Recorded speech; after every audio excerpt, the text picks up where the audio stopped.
আমার বন্ধুগণ, কোরআনে কারীম আল্লাহ রাব্বুল আলামিন বলে দিয়েছেন, ইন্নামাল মুমিনুনা আল্লাযীনা ইযা যুকিরাল্লাহু ওয়াজিলাত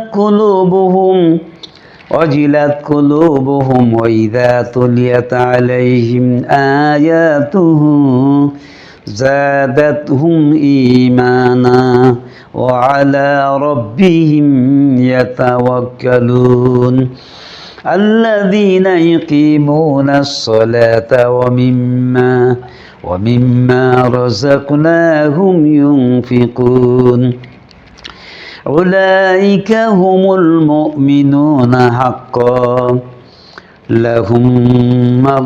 لهم درجات عند ربهم ومغفرة ورزق كريم সূরা আনফাল 9 নম্বর পারা 2 নম্বর থেকে 4 নম্বর আয়াত 8 নম্বর সূরা আল্লাহ পাক বলে দিয়েছেন, যারা ঈমানদার তারা এমন, যখন তাদের সামনে আল্লাহ রাব্বুল আলামিনের নাম নেওয়া হয়, আল্লাহ পাকের নামের উচ্চারণ করা হয়, আলোচনা করা হয়, তখন তাদের অন্তর ভীত হয়ে পড়ে।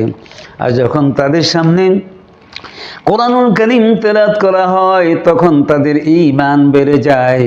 ওয়া আলা রাব্বিহিম ইয়াতাওয়াক্কালুন, এবং তারা তাদের পালনকর্তার উপর ভরসা পোষণ করে। সে সমস্ত লোক যারা নামাজ প্রতিষ্ঠা করে এবং আমি তাদেরকে যে রিজিক দিয়েছি তা থেকে তারা দান করে, উলাইকা হুমুল মুমিনুনা হাক্কান, তারাই হলো সত্যিকার ঈমানদার। লাহুম দারাজাতুন ইনদা রাব্বিহিম ওয়া মাগফিরাতুন ওয়া রিজকুন কারীম, তাদের জন্য রয়েছে তাদের পালনকর্তার নিকট মর্যাদা, ক্ষমা এবং সম্মানজনক রিজিক। সুবহানাল্লাহ।